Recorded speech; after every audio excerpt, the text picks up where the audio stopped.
હું મરદની માતા છું, રોકની માતા નહીં. હું તમને એમ કહું છું, કોઈને તુકારો ખમતા જ ના. અને તમે પહોંચી વળો તો તમે પોકજો, ના પોકી વળો તો મન કહેજો કને ચેહન ચોખવટ કરો યાર. આપણો ફોન કરવો ના તો ભાઈ,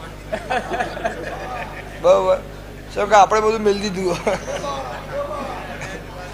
પણ વધાવો કરે મારો ભગવાન.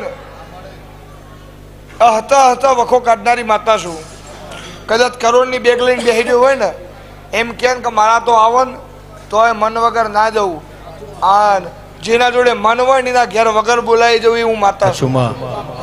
હા, મન ફાવ એનો સંગ કરું છું, મન ગમ એને હાસી આલું છું. જેની મારા વહેણ ગહારો હોય, જેની મારા પાછળ લગ્ની હોય, અને લાખો મોણો હોય, અને જેને મને ચહેરને બે હાથ જોડતા શરમ ના આવતી હોય, એવા મરદની હું માતા છું યાર. મર્ડર કરીને મરદ ના કહેવાય.